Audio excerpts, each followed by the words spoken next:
What's going on, everybody? Welcome back to Let's Talk Live here on the LTL Media channel. It's Sunday evening and it is October 27, 2024. And we have a very, it's going to be a very telling show that we have today. I've been kind of putting this together over the last couple of days, and we'll get into. I will say I am a bit nervous for this, but we're going to get through it today. I will be a consummate professional and get through this today. But here we go. Here we go. So we have been following the case of Trooper Enrique Delgado-Garcia. It has been well over a month. It's been 43 days since the what has been reported by the mainstream media, a training exercise while in a boxing ring. And I'll pull that up here. So this is what's being reported out there. Enrique Delgado-Garcia's death on September 12th. Delgado-Garcia was training in a boxing ring at a state police academy in New Braintree. He was hit in the head and knocked out for several minutes. Sources told the WBZ TV team the 25-year-old was rushed to the hospital and then later died. But that does not coincide with what was reported at the hospital when the family had arrived, when they had the opportunity to get in front of cameras and really tell the truth about what they saw in the injuries. It made it very apparent that something was not right in Enrique's death. And to me, it sounded like he was jumped, he was beat up. And maybe I can fill in some gaps this evening with the information that I'm going to give to you all tonight. But what I want to do before we get into the article that I just literally published a couple of minutes ago via my website, LTL Media News, before we get into that, and I will read through that tonight. I will read through that tonight, and I will disclose some information that has come forward to me over these last couple of weeks. I knew doing these lives, at some point, sources would reach out. Sources would say, hey, this guy cares. This guy is taking this very serious. And I've had the opportunity to talk to some sources and put some information together. What I want to do first, before I do talk about this tonight, is that because this is an active and ongoing investigation, and I fully trust my sources in all of this, the information that's going to be presented tonight is still based on insights obtained from trusted sources. While every effort has been made to ensure accuracy, the alleged details should be considered in context of an ongoing investigation and its developments. I want to just personally thank all the sources that have come forward to me and allowed me to have this information. I think it needs to be out to the public. And what I say tonight and what is printed in my article, you will have to disseminate that information on your own. You will have to come to your conclusions. I will drop some nuggets. I have plenty more information that has been handed to me that I have not fully put out there yet, and I will formulate it and put it out correctly in the manner that it was given to me. I want to make sure that it's respected. I want to make sure that it's vetted properly, and that through my sources and through my writing, that is on par with what is transposed or transpired, the information that's put out there. Give me 2 seconds. Just flip this fan on. Okay. What I want to do first is I want to probably go back a little bit in history. So if people are just coming into this case and finding it here, please make sure to like, share, and subscribe on this channel, because I've noticed lately that I feel like my channel is being shadow banned. My views are way down.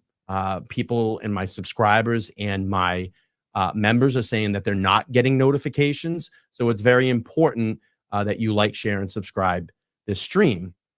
Also, I just want to make sure that people understand this while you're here watching. I am live Monday Sunday, Monday, and Wednesdays at 8 p.m. If you're not getting my notifications and you want to watch my show, I would just say, come here during that time. I will be live. If my schedule changes, I will make an announcement. Okay. Just give me 2 seconds here. I'm just checking something logistically, and then we'll get into it. Okay. So let's do this. Let's go back in history a little bit of where this and when this started back in September 12th. And again, this is what has been reported out there by the mainstream media. So Enrique Delgado-Garcia's death on September 12th. Delgado-Garcia was training in a boxing ring at the State Police Academy in New Braintree. He was hit in the head and knocked out for several minutes. Sources told the WBZI team he was 25 years old and rushed to the hospital. Okay, so we have that. And then when the opportunity that there was cameras up at UMass Worcester, we have this video. And we've played this. And I want to actually go back and look at Joe Early, the DA up in Worcester, that press announcement as well too. I want to go back and look at that tonight, but I will read the article first before we go through that. So let me just do this as far as history. We'll go back a little bit and play through this. Here we go. Ese golpe tan fuerte a mi hijo que me lo mató. It's just not right, and I personally don't really buy this boxing story.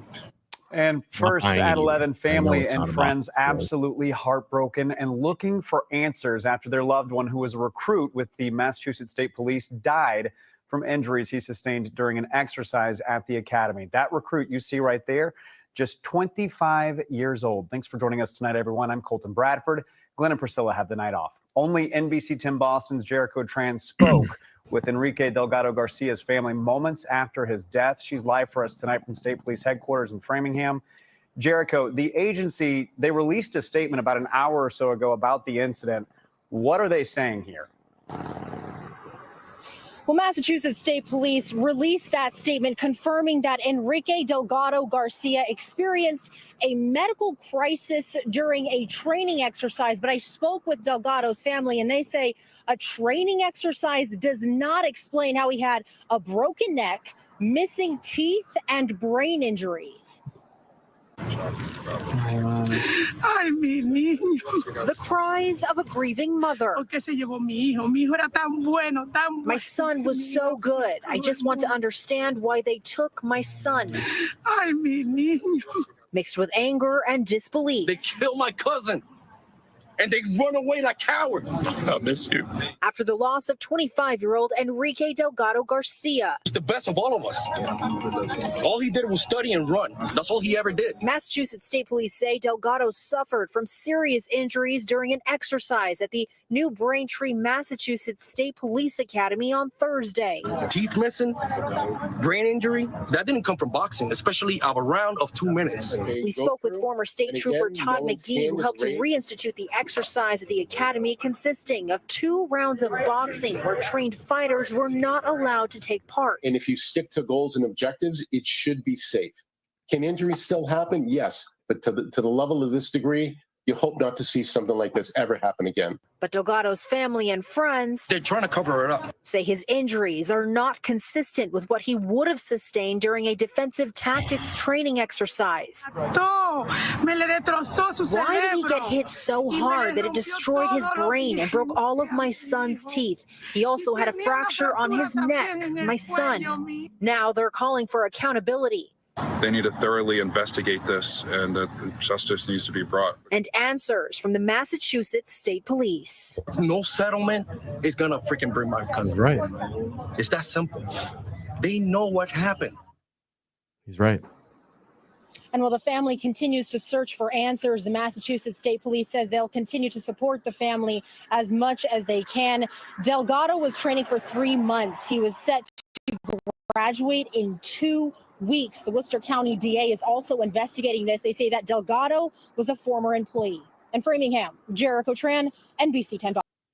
Okay, let's get to my article and some new information that was passed to me via sources. And again, just want to make sure that I put this out there before I speak about this article. Of course, to protect myself. My sources is all alleged, but we will read through this tonight. Here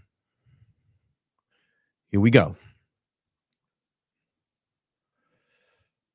Let me just increase the size here a little bit. Okay, so behind closed doors, the mysterious death of Trooper Enrique Delgado-Garcia. So as I write this, it's been 43 days without any updates from the Mass State Police, appointed special investigator David Meyer, or the mainstream media, regarding the incident and death involving Trooper Enrique Delgado-Garcia at the Massachusetts State Police Academy in New Braintree on September 12th. Just weeks away from graduating with the 90th recruit training class, Delgado-Garcia became what's been reported in a statement from the Mass State Police via the mainstream media, quote, unresponsive during a defensive boxing tactics exercise in a boxing ring and suffered a medical crisis. According to his family and reporting by NBC 10, that crisis included a severe brain injury, broken teeth, and a broken neck, and broken leg. I need to take that "and" out. I'll make that correction. All sustained during a self-defense exercise. It was also reported that this exercise was recorded. After hearing what happened to Enrique and my love for boxing, it's very hard to understand how some could sustain such injuries leading to death in a boxing match. It seems impossible unless foul play was involved. Considering the recent track record of the Mass State Police, such as the CDL scandal, the Sandra Birchmore case, and the Karen Reed case, I can't shake the feeling that something is seriously amiss in this situation. I also have a problem that it had been recorded. Typo there. I want to know what's on the video. This prompted me to dig deeper. I filed a FOIA request with the Mass State Police and contacted the special investigator, David Meyer, for answers. Recognizing that this is an active investigation, I know I might not receive much information, but I felt it was worth a shot. Within a few days, I heard from Meyer's office, Paul, I think it's Boynan, the director of marketing business development, who informed me that they weren't commenting at this time. However, the Massachusetts State Police did provide some information confirming the medical episode was recorded. And this is the portion from the FOIA request that I got back from the Mass State Police. It says second portions of the video, potentially responsive to your requests, depicted Trooper Delgado having a medical episode and shows the medical response. Information that specifies the nature of the individual's medical condition is inherently personal in nature. It's going to quote a law here. Moreover, on an individual's privacy interest in medical information survives death. Another case here that's cited. Given the fact that the medical event is depicted, the portion of the video is not subject to dissemination pursuant, and there is the law. Essentially, the Massachusetts State Police are keeping this recorded training exercise protected by HIPAA, the HIPAA law. Recognizing that this could easily be swept under the rug, I refuse to stay silent. I wanted to raise my voice and demand answers, insisting full transparency about what happened to Enrique. And I took to my channel. I knew after having the multitude of conversations regarding Enrique's case, some sources would eventually come forward, and they did. I'll try to make this easy and clear to clear up some misinformation, along with releasing new information in a highlighted format to make it easier to follow. Do I still have everybody with me? All right, here we go. We're going to get into this here. In no particular order. Number one, the Delgado-Garcia family has no language barrier. They understand everything that has happened. However, most were born here, and those who weren't born here may be unfamiliar with our systems and laws. Their lawyers have advised them not to speak publicly at this time. They've also been cautioned against participating in any protest or maintaining a strong social media presence right now. Rest assured, they are closely monitoring the situation and have been very thankful for everything that we've been doing to help. I would like to reassure his friends, cousins, and extended family that they are, and I'm sorry, I can't do the Spanish translation, but I will do the English translation for you all. You are welcome to use my platform. You may express your worries or concerns at this time by contacting me via my email address. And my email address there is below. All right, number 2. A bilingual Spanish translator attended DA Joe Early's press conference on September 16th. On that morning, the family was invited to Early's office for a remembrance gathering to collect some of Enrique's belongings. Many employees shared fond memories of working with him and expressed their admiration, memories and items Enrique had made or shared with them, which they loved.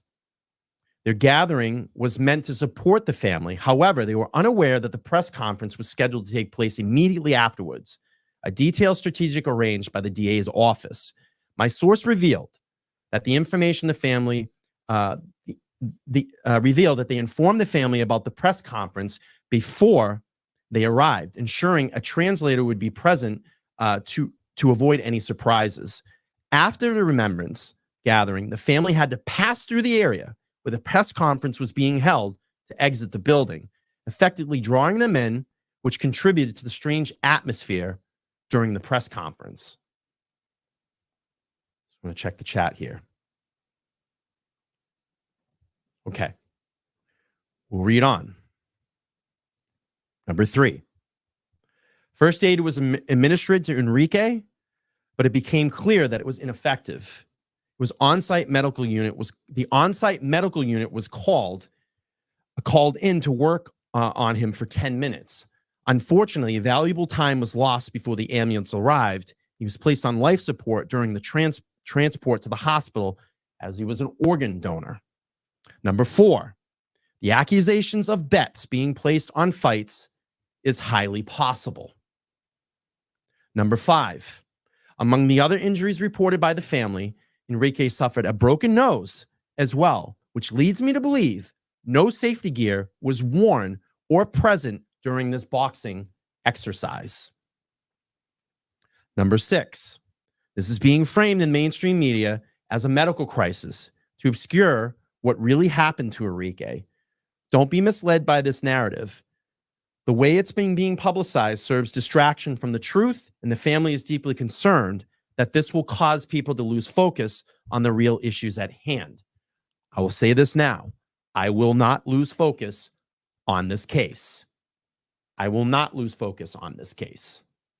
And I hope everybody watching this and everybody that is watching this live right now or watches this on replay, this is a very, very, very important live today. This must be talked about. The information must be put out there. There must be truth and transparency in this case. This is an extremely scary situation. And this can never, ever, ever happen again in any academy across our great nation. It cannot happen. This cannot happen to a recruit or a trooper ever again.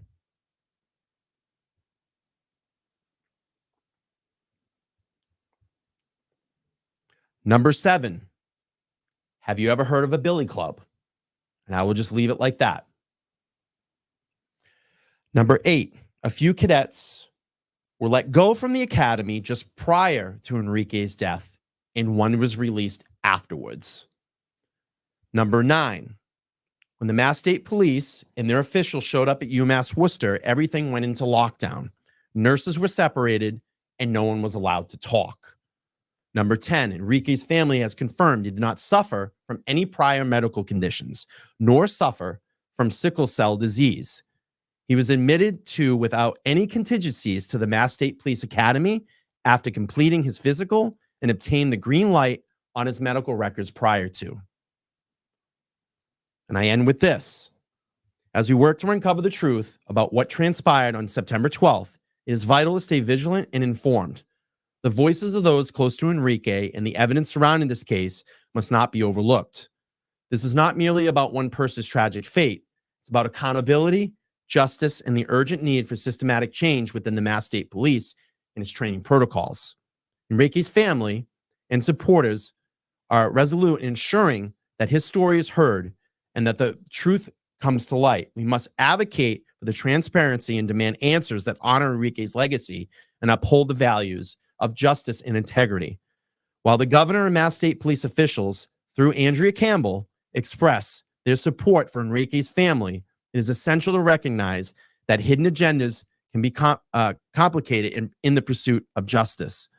We hope that the pursuit of truth and justice for someone who sought to serve his community with the highest standards will encourage everyone to stand firmly for the truth and justice of Enrique Delgado.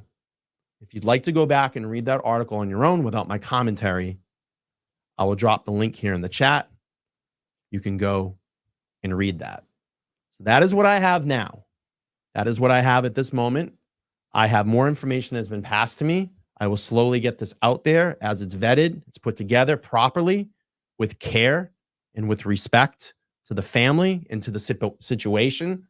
I want to make sure that my reporting is effective and that it is on point. But you all needed to know. We needed to know, and this is only the start. This is just chipping the iceberg at this point. I needed to get this out there. I could not sit back anymore. And I'm so thankful that these sources came forward, because it's very important to get this information out there. The public needs to know. It needs to know.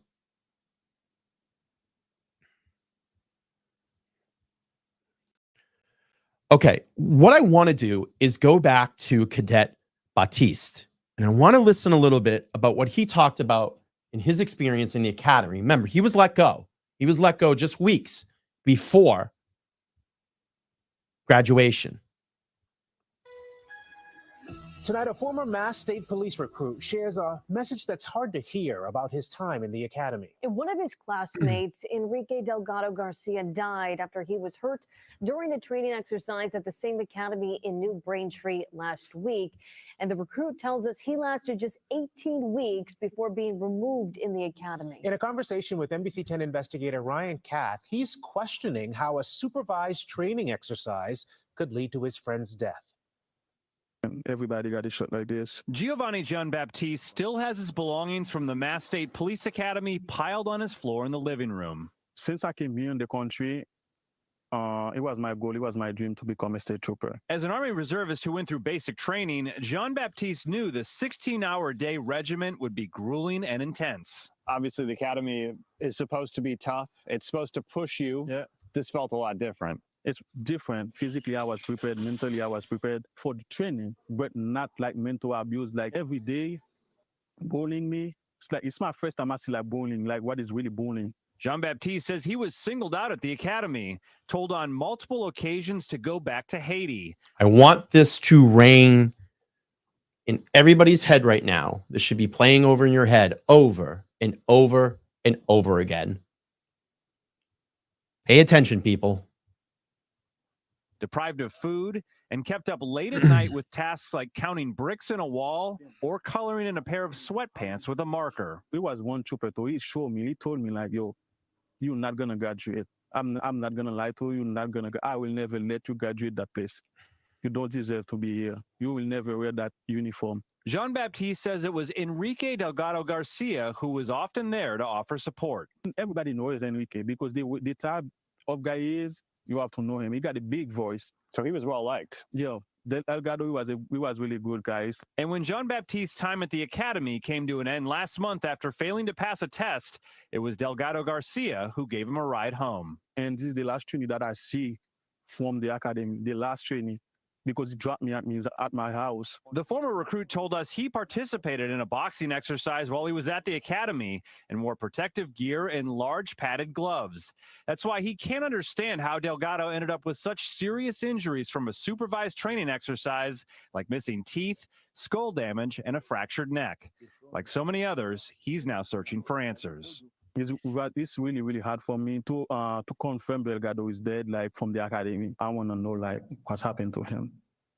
And that was our Ryan Kath reporting. We reached out to Mass State Police about these allegations, and they sent us this statement. Here's part of it quote, the individual with whom you spoke with was dismissed from the 90th Recruit Training Troop last month and is not permitted to reapply to the MSP.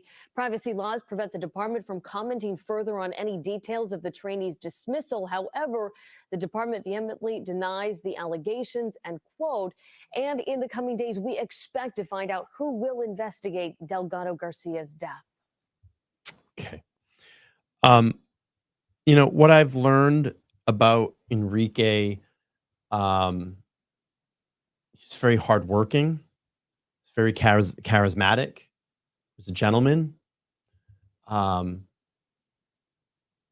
He loved his job at the DA's office. He wanted to go on to be a Mass State Police trooper and fulfill his dream, fulfill the American dream.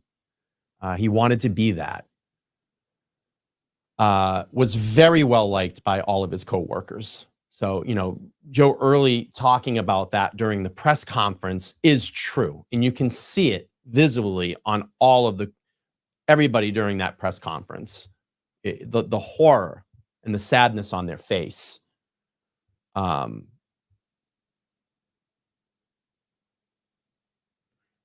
It's not good. This is not good. Let's hear one more from Baptiste. Himself is really hard. But like I said, for people like me or people like Delgado, Spanish, or Black, it's really harder. New at 6, a former classmate of the Massachusetts State Police recruit who died after training says the State Police Academy is run more like a fraternity and not everyone is welcome. The WBZ I-team was the first to report Enrique Delgado-Garcia was critically injured in the boxing ring at the academy. Thanks for... Again, it's very important to listen to what the allegations are here and make sure that you keep this in your head. Make sure you keep this in your head. Staying with us tonight, I'm Lisa Hughes. And I'm David Wade. The former recruit who spoke with the I-team says he experienced hazing at the police academy and says Black and Hispanic people were treated differently. WBZ Chief Investigator Cheryl Fiandaca here now with the exclusive story. Cheryl? Well, Lisa, David, the recruit says he is heartbroken about his friend and former classmate. He says he expected the police academy to be tough and was prepared for difficult training. But he says he was not prepared for the harassment, humiliation, and discrimination he suffered. And after 18 weeks of training, the police cut him from the class. The I-team was there when he was finally ready to unpack his academy bags. This is everything that I have in my bag. For this former Massachusetts State Police recruit. Are we not getting volume on the video? Someone's saying there's no volume. Are you hearing volume? If you are, just say yes. If you're not, say no.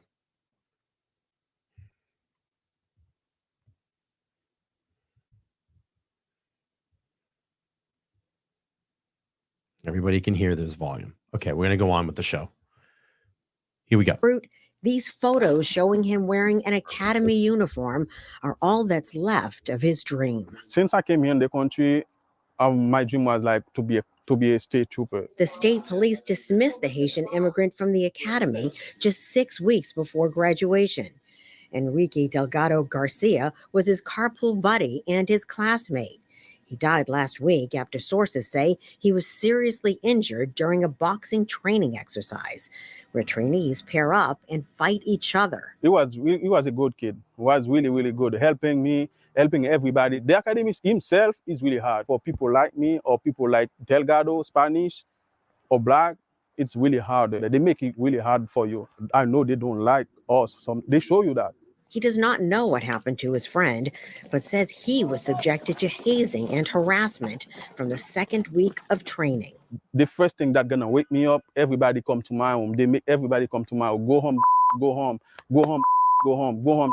Like imagine like 180 people like telling you go home. You don't deserve to be here. It was a lot for me. An Army reservist, he survived boot camp and 4 years in the military, but says his experience at the State Police Academy was more like a fraternity hazing instead of elite law enforcement training. Making me sweep the floor with my uniform, like in my stomach, like it's not a training. What is the training? And that make me counting breaks after everybody sleeping. And like trooper telling me like he will do everything that in his power to not graduate because I don't deserve to be here. All of this heartbreaking to hear for his wife and young family who sacrificed so he could go to the academy and realize his dream. We come here and for him to want to do better. And you get there, you face with you being humiliated, you being discriminated. Training is training. I understand that. I'm in the military. I know boot camp. Training is training. You have to teach your trainees how to really protect themselves out there. But there's nowhere it says in the book that you need to break someone down so low to where they can't study, they can't pass a common sense exam.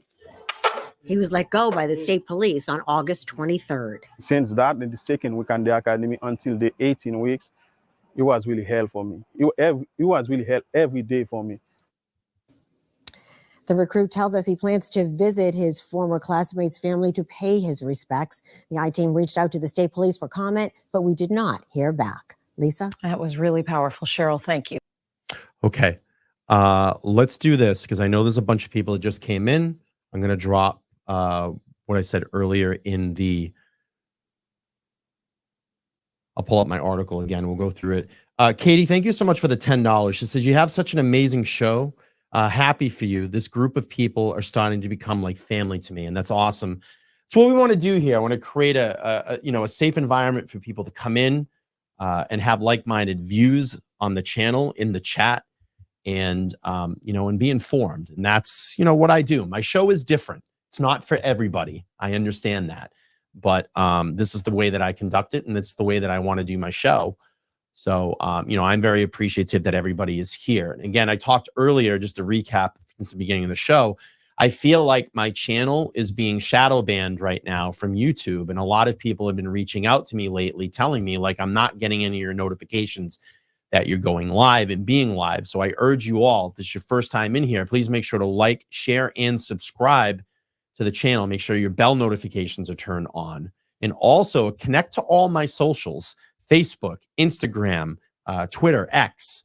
It's very important to be there because I will announce my show times, or I'll just make it easier for you. Right now, as we speak, and we're live right now, my show times, it's super easy. Sunday, Monday, Wednesday at 8 p.m. Eastern Standard Time. I am here about 95% of the time. Most of the time, I will... if I do an impromptu or maybe I have a different night on a show, I let everybody know via Facebook, X, or on Instagram. So all my links are down in my description. You can connect to all those. I urge you. If you're not getting the notifications, you can check there. I'm pretty regular on those socials as well, too. But let me do this. I know a bunch of new people just came into the room.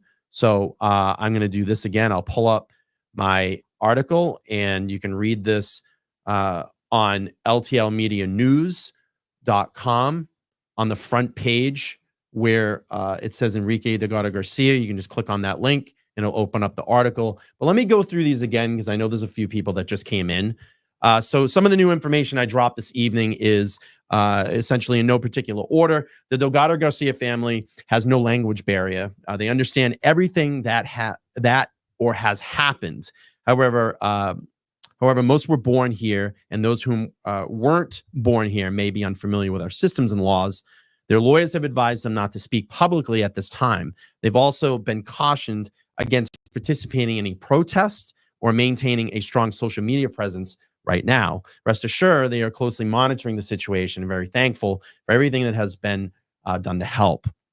I'll reassure his friends, cousins, and extended family. I had the Spanish translation, but I will read this in English. You're welcome to use my platform to express your worries or concerns at this time. And also, if you have any information you'd like to get out there, you can contact me through my email address, and that's letstalklivepodcast@gmail.com. Number 2, and I think this is one of the most important ones here. A bilingual Spanish translator did attend Joe Early's press conference on September 16th. The family was prepared. On that morning, the family was invited to Early's office for a remembrance gathering to collect some of Enrique's belongings. Many employees shared fond memories of working with him and expressed their admiration, memories of items Enrique may have made or shared with them, which they loved. The gathering was meant to support the family. However, they were unaware that the press conference was scheduled to take place immediately afterwards, a detail strategically arranged by the DA's office. My source revealed that they informed the family about the press conference before they arrived. So my source informed the family about the press conference, ensuring a translator was present to avoid any surprises. After the remembrance gathering, the family had to pass through the area where the press conference was being held to exit the building, effectively drawing them in, which contributed to a strange atmosphere during the press conference. And we will review that press conference in a couple of minutes. Number 3, the first aid was administered to Enrique, but it became clear that it wasn't effective. The on-site medical unit was called in and worked on him for 10 minutes. Unfortunately, valuable time was lost before the ambulance arrived. He was placed on life support during the transport to the hospital as he was an organ donor. The accusations of bets being placed on fights is highly possible. Among the other injuries reported by the family, Enrique suffered a broken nose as well, which leads me to believe no safety gear was worn or present during the boxing exercise. This is being framed in the mainstream media as a medical crisis due to obscure what really happened to Enrique. Don't be misled by this narrative. The way it's being publicized serves to distract from the truth, and the family is deeply concerned that this will cause people to lose focus on the real issues at hand. This one here is pretty startling. Have you ever heard of a billy club? They use that in policing. I'll just leave that there. Few cadets were let go from the academy just prior to Enrique's death and one after. When Mass State Police and their officials showed up at UMass Worcester, everything went down on lockdown. Nurses are separated and no one was allowed to talk. And then finally, number 10, Enrique's family has confirmed he did not suffer from any prior medical conditions nor suffer from sickle cell disease. He was admitted to without any contingencies to the Mass State Police Academy after completing his physical and obtaining the green light on his medical records prior to. And again, if you want to go back and review that, you can. And I will drop the link there in the chat for you all to review. All right, let's go to the Worcester DA's presser, Joe Early, back on September 16th. And this is really one of the oddest press conference I had ever saw. And I think now what we know behind the scenes that was going on that kind of caused that startling and odd behavior and reaction, very uncomfortable. But let's play this and then I'll have a final note before we end this live tonight. And again, thank you all for being here. I appreciate you all being here. Again, it's very relevant to get this. It's very important to get this information out there. I have more. I have more that I will be disclosing soon. I just have to work on it, make sure it's vetted properly, it's put into context properly, and we get the information out there properly. I just said properly 3 times, but you know what I mean. I just want to make sure it's effective. Teresa, thank you so much for the $50. Actually, you did a request of $50. You didn't send $50, so you might want to pull that back on Venmo. Okay, let's play through the Worcester DAs. Let's just listen here and see if we can come up with anything now, knowing what we know with this information that's gone on behind the scenes. All right, here we go. Margaret. Yep, come on. You can bring some people. Some other people can come back here. Yep. You're welcome, Yep. Nixie. Yep.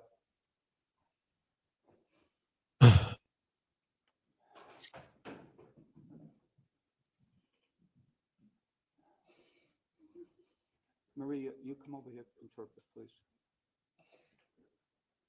All right.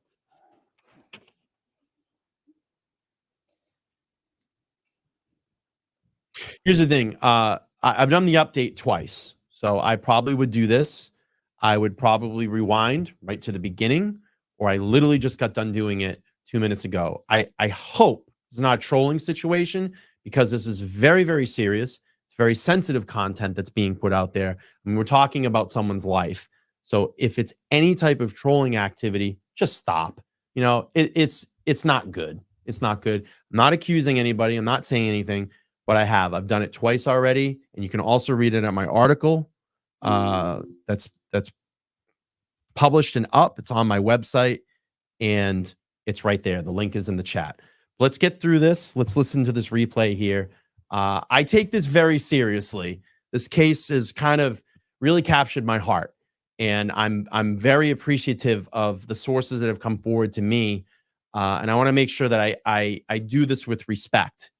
Someone's life was lost. Someone's life was taken at a very, very young age in an institute where they sent their family member off to become a public servant to our community.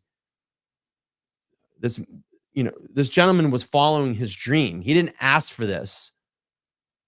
And to me, 43 days out, where we have supposedly the best criminal defense lawyer investigator in Boston on this case, David Meyer, and when I ask simple questions to his office and get a very blanket answer, that's not right.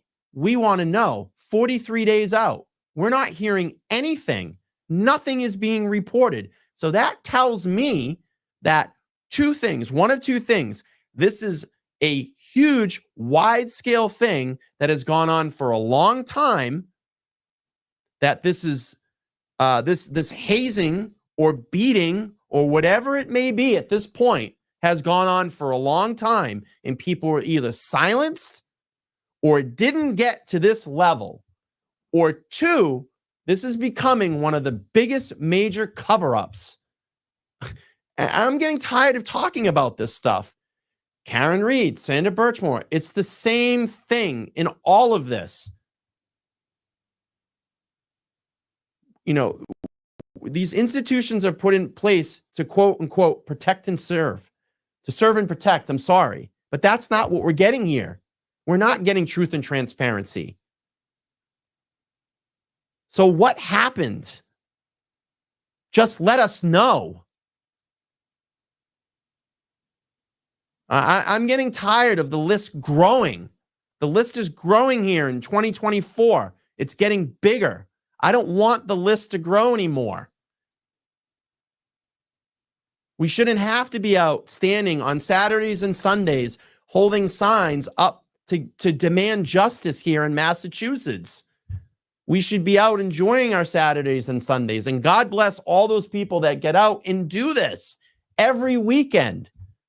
Weekend after weekend after weekend. They take 2, 3, 4 hours of their life to stand out and say, hey, something's wrong something's going on here. It's wrong. This is not right. We want answers. Please be more transparent. Give us something here. You took over this case, David Meyer, what? Almost a month ago. And still nothing. No statement, no nothing, no report. I forwarded the Mass State Police. Can't get anything. Active investigation.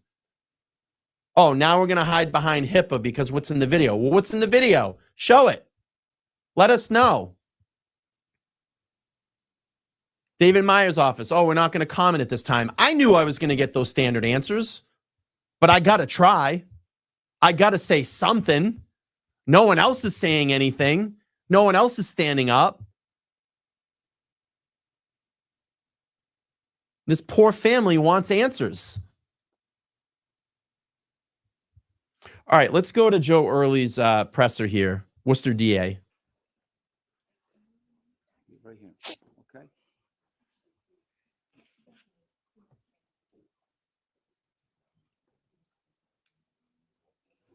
If you don't mind, I'm sorry. It just looks awkward. Okay. I'm right over here. Teresa, thank you so much for the 50. I appreciate it. Please. Okay, really quick, before I got this, and I want to apologize. I got a couple of super chats that I didn't get to, so I just want to get to this.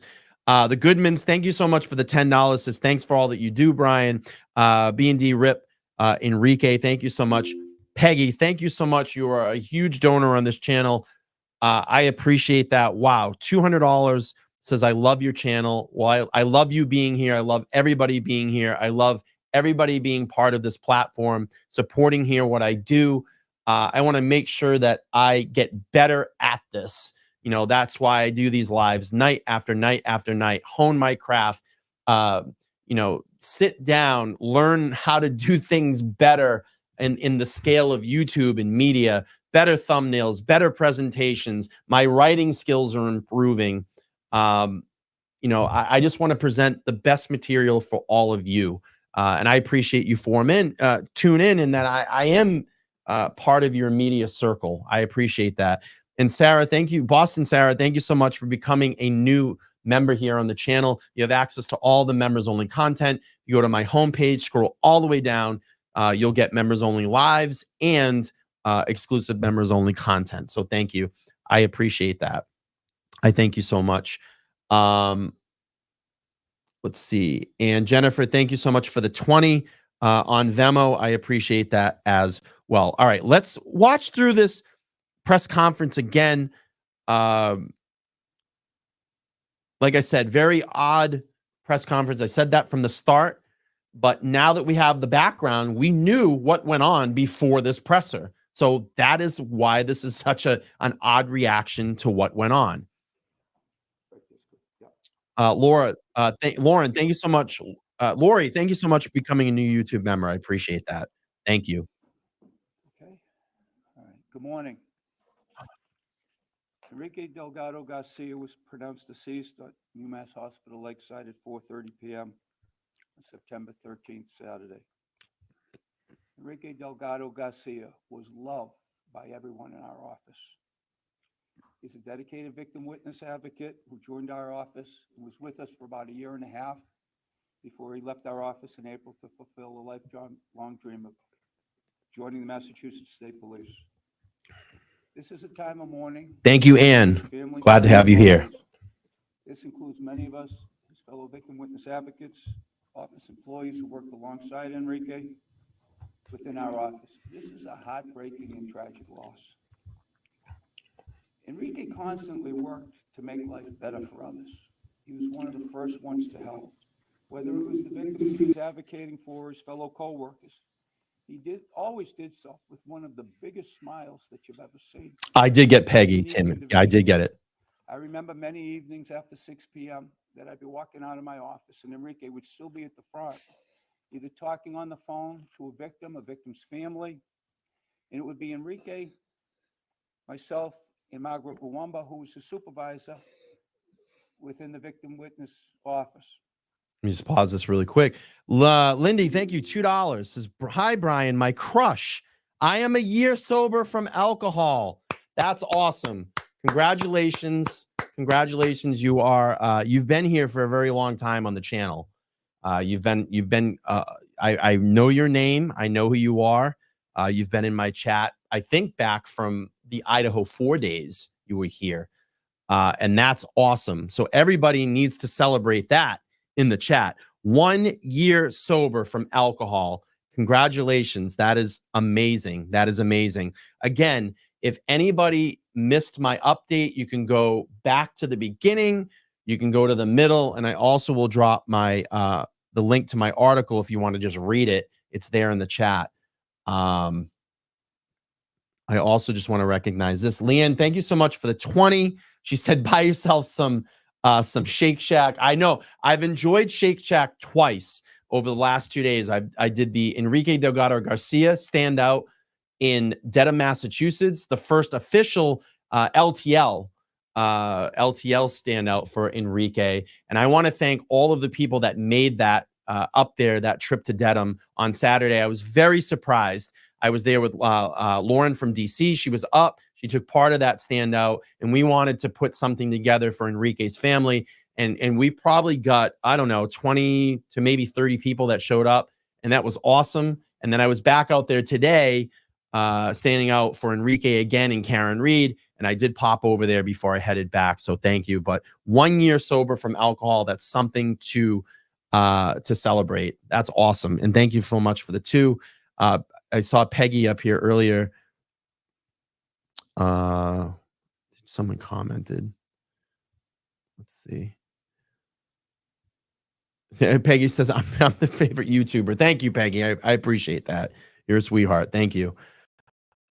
Okay, let's keep going through the presser. Again, knowing what we know here, the family was brought in to essentially take part of a remembrance, and they talked about Enrique's time at the DA's office. They gathered some of his things, and then was essentially shuffled through this presser because that was the way out of the building, and that's why we're getting the strange response from the family. We try and get him to go home. Say, Enrique, what are you doing here? It's time to go home. And he said, no, Mr. Early, I'll be leaving soon. I got a few things I still need to do. And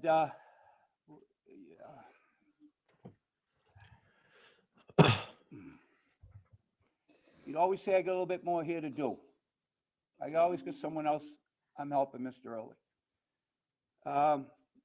And because of this close relationship, someone else will be handling this matter. There's no way this office can handle this. Everyone loved Enrique. This time, the detectives, state police detectives assigned to our office will continue to investigate Hang on 1 second. this matter. They were called to the Massachusetts State Police Academy when Enrique was injured on Thursday, and they began an investigation. They've continued to investigate and continue to do so as just as they would on any other case. And they will also work with whoever takes this matter. We don't have a cause of manner of death to release at this time, as the autopsy report has been concluded. The autopsy has been concluded, the autopsy report has not been finalized. It will be completed by the Office of the Chief Medical Examiner. Now, I'm going to be limited in what I can take for questions. I'll try and answer some questions. We're early into this. And again, our office isn't handling this. Today, we're here for Enrique. This is all about Enrique. Charlie, thank you so much for the, oh, there we go. I get my volume up. Charlie, thank you so much for the one gifted membership. I appreciate that. I appreciate that. There's been reports there's a large fire in Canton. There's a fire in Canton, Mass. Interesting. Maybe we can get some more. If anybody, one of my moderators or anything, have a link, bring that up. We'll talk about it. And I did get the volume corrected, so I apologize on that. Lindy says, thank you so much, Brian, and everyone. I started watching LTL. I'm in the hospital with severe pancreatitis, and it kept me entertained when I'm in the hospital with severe pancreatitis. It kept me entertained, and I love this community. So I hope I'm still a member. I got to check. I don't see a ghost next to your name, so you're not a member, but I do appreciate you being here and the $2. All right, let's keep playing on here. Maybe we can hear a little bit better. If I can. Kelly Reed in the house. Hello, Kelly. How are you? I'm going to turn on the caps. They're going to continue to investigate. I don't know who will be handling the investigation. I just know it will be someone without a stake in its outcome. Okay? They'll make those decisions. That's not for me to make those decisions. Which we know. I mean, David Meyer, DA's office, Mass State Police, someone that's not connected to anything. Okay. Sure. Again, I have a conflict.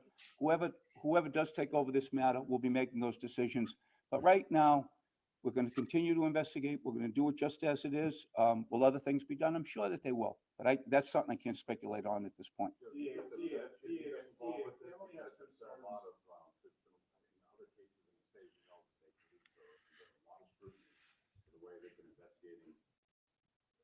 Things that involve other state troopers. Would you rather see this go to the federal level and away from the state police?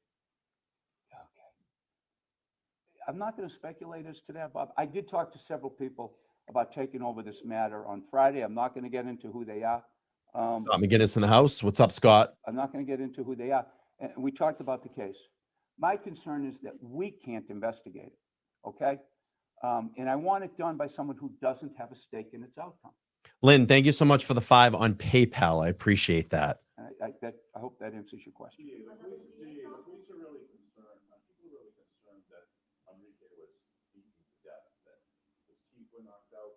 What are your concerns, and what do you know about what happened at the academy last week? Again, we know it was in the boxing ring. It was videotaped. But like I said, the autopsy's been concluded, but the report hasn't been finalized. So, but I shouldn't be speaking to that. It's going to be whoever we give this matter to will be able to address that. And they've got to be able to do a thorough and complete investigation. And again, it has to be someone without a stake in its outcome.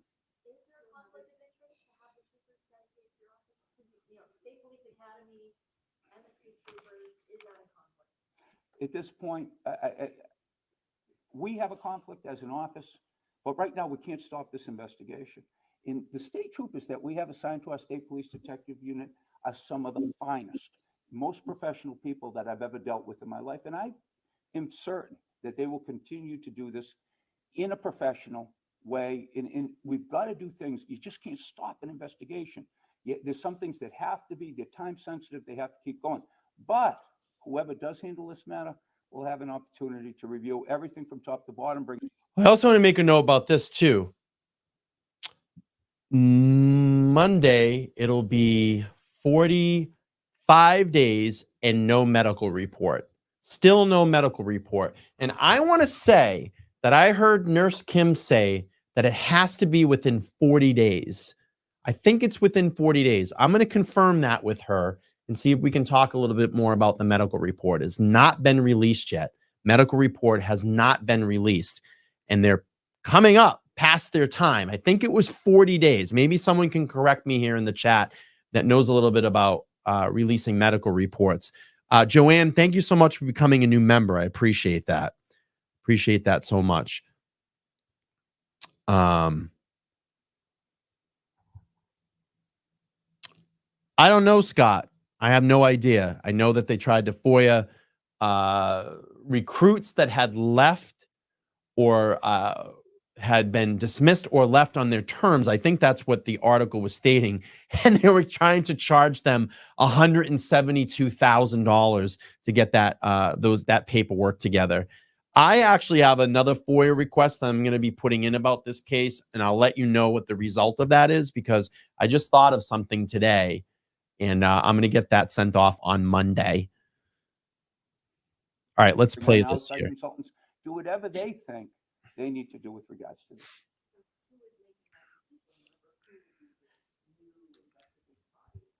I'm speaking to people now about whether or not who will take it. Yeah. And who, if they have the Recruits ability to that take left. it, and we're going back on different things right now. And I don't think another DA's office is appropriate, but I don't want to get into that either. Again, they have state troopers that work.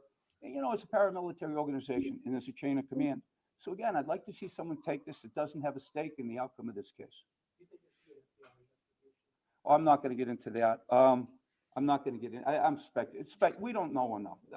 I'm not going to speculate on that again. I just want to have someone looking at this, eyes looking at this, who doesn't have a stake in the outcome of the case. Oh.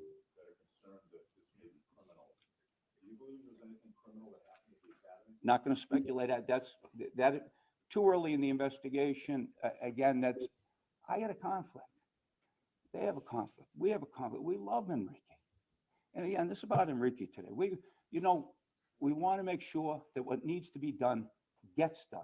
And again, by someone without a stake in the outcome of this case.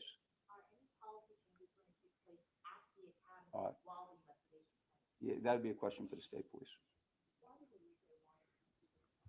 Goodmans, thank you so much for the one gifted membership. Appreciate that. Welcome, new member. Looking for privacy right now, but as they tell me, it was his lifelong dream to be a state trooper. It was. I begged Enrique to stay. I said, "Come on, you got a place home. You got a home here." And we talked about maybe when he's a state trooper coming back and being a state police detective as well within our office, because I thought he is such a fine, upstanding young man. He'd be the perfect representative for his family, his community. He's just an amazing young man. They don't want to, and they're just asking for privacy. I don't think any of that. I just want to make a note as the camera pans over. We talked about the bilingual translator. This is her right here. This is her right here. This is the translator. As do you want to say anything or? So I believe she just translated there. That is the translator I was talking about.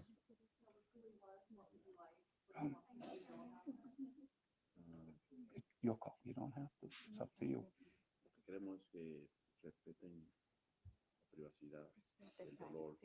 No, they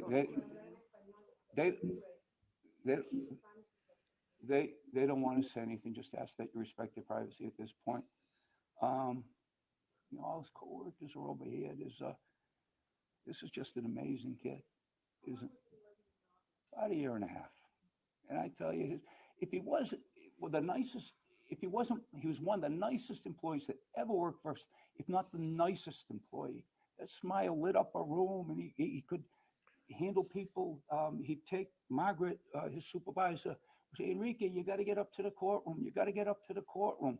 And you get just a minute, Margaret. I have to finish with this person. I'm almost done. They want to be heard. I got to help them. And Margaret does an incredible job with her staff, about 24 people, and I know Enrique was one of her favorites too.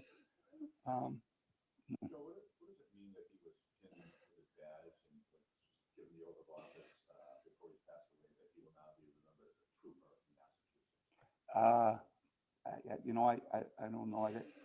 I don't know. You'd have to ask the state police with regards to that. I'm not going to get into that. See, the thing is that they're not going to say, he's not going to say anything. They're all interconnected in all of this. I mean, the state police works for the DA's office, do investigations. So you're not going to say anything. You know he wants to, but he ain't going to say anything. You know that. Denise, thank you so much for the $5. I appreciate that. So again, we're going to get through the rest of this about another 14 minutes. And then I'll make a statement. And then we're going to wrap up this live for tonight. Listen, I appreciate everybody being here. I appreciate everybody being here. This is probably one of my most important lives that I've ever done on this channel. Like literally, probably the most important live that I've done on this channel. This is very important. And again, just like I was talking about earlier in the show, this cannot ever, ever, ever happen again. And we need absolute full transparency for the public and for his family. It's very, very important. I mean, this cannot be buried under the table somewhere. It needs to be put out. And I'll continue to work on this with my sources, get everything together, and continue to put the information out there so you all have it. Because if it's not going to come out from the investigation, I will put it out there. I will let people know. I will let the public know of what I'm hearing, I'm vetting, I'm sourcing, and putting out there. All right, let's finish up this 4 minutes, and then I do have a small statement to end the show. Here we go. I know it's hard to hear the questions. You know, right now, we have jurisdiction of the case. And as you can see, we can't handle this case because we have a conflict. Again, we love Enrique. You know, I'm sure other people are going to be weighing in on the case. There'd be some appropriate questions for other people. But we think right now, based on the amount of questions you have, based on the activity, based on the family's concerns, we're going to get someone to review this matter that does not have a stake in its outcome.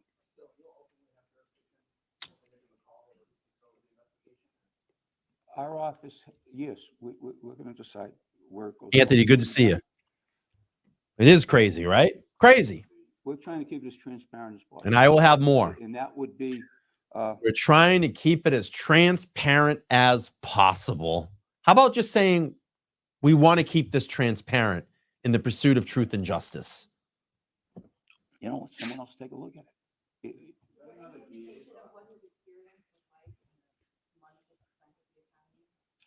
Can't get into that at this point. I'm sure that'll all be part. I can't speculate. Can't speculate as to any of that. I have not. No, I'm not looking to give it to another DA's office. I don't think that would be fair to my fellow DAs. They all have state police detective units. They all have a chain of command. I'm looking for someone who can look at this with an independent view, who doesn't have a stake in its outcome. I don't know where we're going to go on that, Bob. The people I talked to were in state. I talked to about 4 different entities. Yeah, Jody. On Friday afternoon about the possibility of taking this over for us. Okay. I don't know. I would hope. I would hope so. I would hope so. Yeah. Yeah, I would hope so. Anybody else would like to say anything about Enrique for us? Your people don't want it. Again, the translator that I talked about that worked with the family is here next to Enrique's mom, Sandra.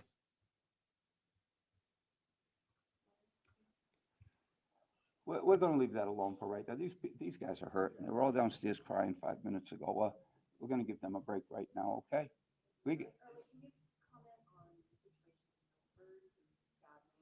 Sure. That's being investigated right now. It appears we have 2 dead.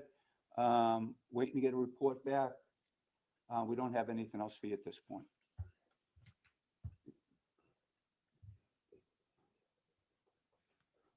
Okay, excuse me. 1 dead, 1 critical. 1 dead, 1 critical. I'm sorry.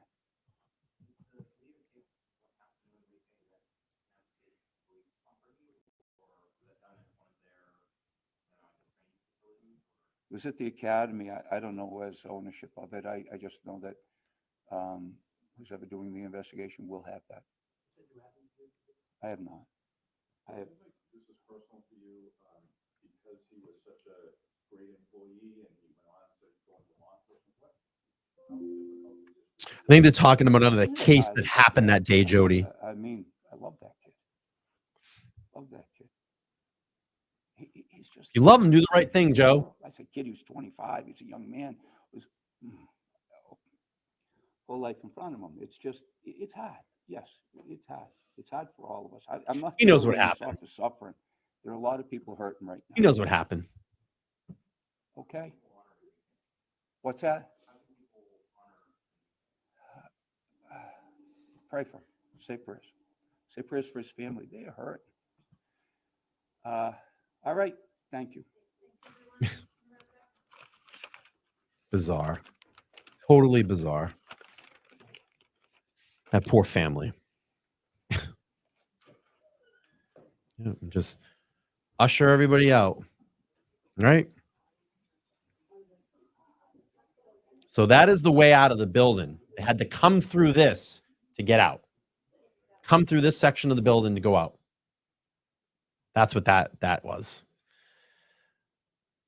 So I'm calling upon Colonel Noble, Maura Healey, our governor, and Andrew Campbell to do the right thing, the Mass State Police to do the right thing, to make sure that this is fully carried with the utmost care, and we need truth and transparency. I'm also calling upon David Meyer as well, the special investigator, to make sure that you are investigating and the truth is going to be told in this case. This can never, ever happen again.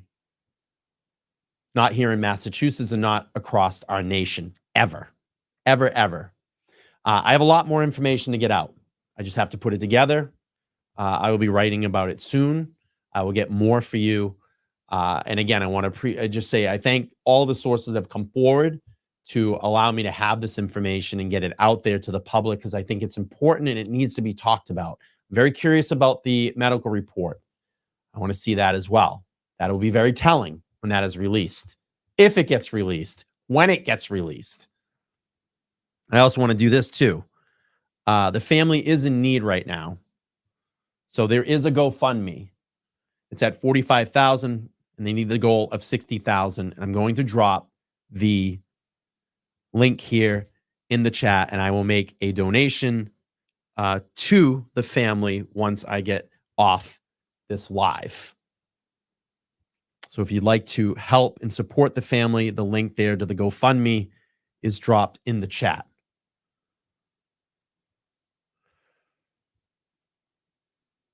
Okay. Again, I just want to make a quick statement before I head out. This will be the last live that I do here in this studio. I have now signed my new lease, and I actually started moving most of my stuff down to the second floor where my newer, larger space is. And I want to thank all of you. I know I say this a lot, but I want to thank all of you of being part of the LTL community. You are making my dream come true. You are making my dream come true. I could not have done this without any of you. You make this channel go. And I am absolutely appreciative of that. It has been a very life-changing experience for me over this last 8 months. You know, I've had a YouTube channel since 2021. I started putting a lot of effort into this channel when the Idaho 4 case hit about 2 years ago. And I covered that case for about 8 months to a year. And then I came into the Karen Reed case. So really over the last year is where the maximum effort has been on this channel. And my life has changed in the last 8 months. I've met so many amazing people through all of this. To get out with all of you out there, the people of Massachusetts that go to the standouts and stand out for justice and the events that I get able to take part in, all the amazing guests that have come into my studio and sat down at that very table and have signed the signature board that I have downstairs. I wish I had it up here. That's kind of the tradition. When you come into the studio, you sign the signature board, and I have lots of signatures on there. I've gotten to meet and sit down and talk to people as human beings instead of a virtual interaction.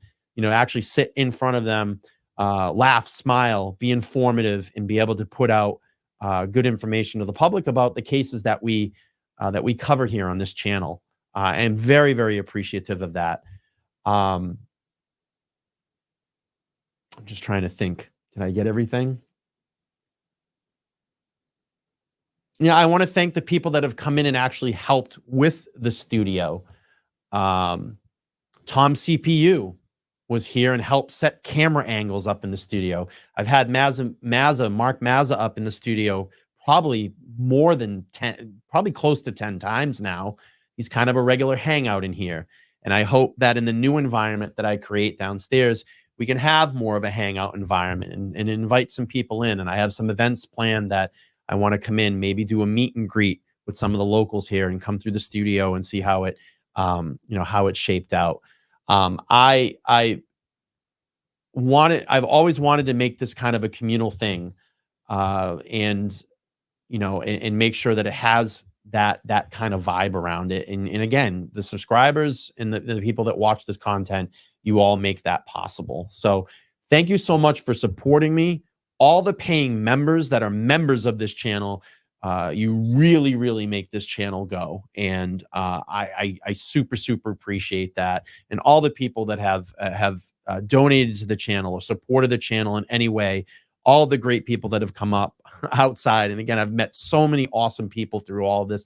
I can say that I haven't met one bad person, and that's pretty cool to go through a year and get close to a lot of these people. The channel moderators that are on here and all the amazing people that I've gotten to meet. I've had the opportunity to meet with the Reeds. I've sat with Karen and spoken with her for a couple of hours, and to be out there at the courthouse and have that opportunity to kind of be a little bit behind the security line as the trial wound down and had all that exclusive footage that I could put out there for all of you.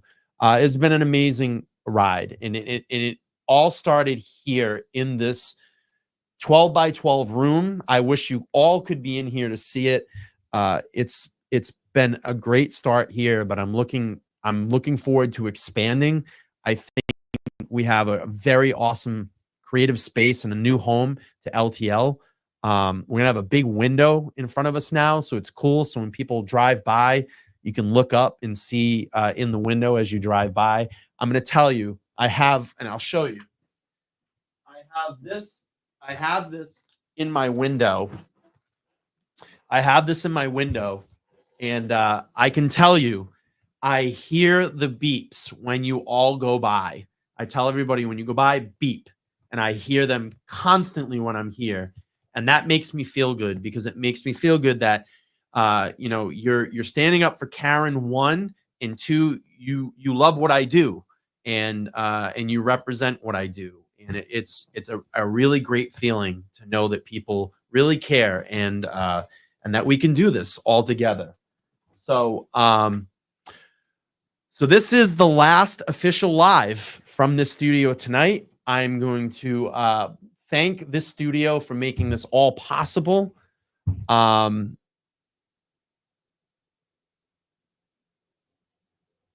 It's been cool. It's been really cool to be in here, and I'm very excited to move on to bigger and better things. And we're leveling up. We're leveling up. And I look forward to continuing to do this, hone my craft as a YouTuber and a creator and an investigator. You know, listen, I'm not perfect, but we can all work on things and get better at it. So I look forward to doing that. I'm looking in the chat today. It wasn't a penny, it was a pebble drop. And the reason I did the pebble drop, if you go on my channel, I put out a pebble drop. There was a saying, and if you actually watch the movie, the Bruce Lee movie, the movie that was about his life, when he started his karate jiu-jitsu, his jiu-jitsu studios, the first one that he was in, he held a pebble in his hand and he dropped the pebble and said, "It starts now." And he said that the reason of dropping a pebble was the pebble will create waves in the pond and the waves will essentially travel outward. And I wanted to do that today to bring some luck to the room. And it's a new beginning. So it's a new beginning down there. So it's been a great ride so far. I've had such a blessing and an opportunity to do this. I thank every single person that has been in my life.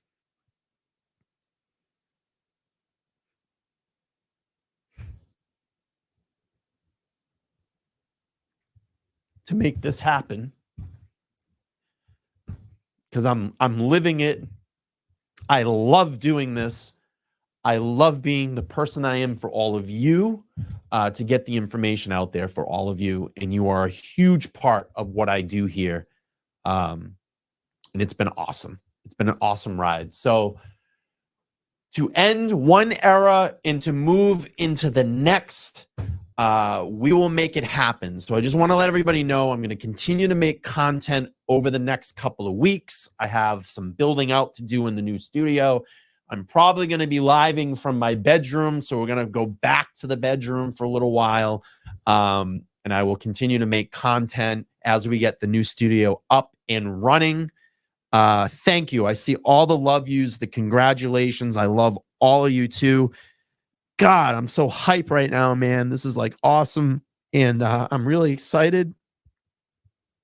I'm doing it. And I'm going to tell you, all of you out there, please listen to me. If you have a thought or an idea or a dream, you can do it. You just have to apply yourself and make it happen and be a good fucking person. I'm telling you, just be a good person in life and good things will happen to you. Life is full of ups and downs. We all know that. We all know that. Life is full of ups and downs, but we are put in moments of time to be there for specific reasons. You are put in places to meet specific people at specific times for specific reasons. And I know that is a lot of specifics. I am a strong believer in fate, and all things happen for a reason. They do. And you can make it happen. You can make any dream happen in life. I promise you. I promise you. So thank you all so much for being here tonight on this Sunday night. I will be back tomorrow night at 8 p.m. Eastern Standard Time to end an era here and to start a new one. I love all of you. I truly do. It's been a blessing to get to know all of you. And I do remember the names in the chat. If I don't meet you in person, I know who you are. So thank you so much for being part of the LTL experience. I'll be back tomorrow night at 8 p.m. Eastern Standard Time. And I hope soon that we get justice for Enrique Delgado-Garcia. Everybody have a great night. I love all of you. Take care.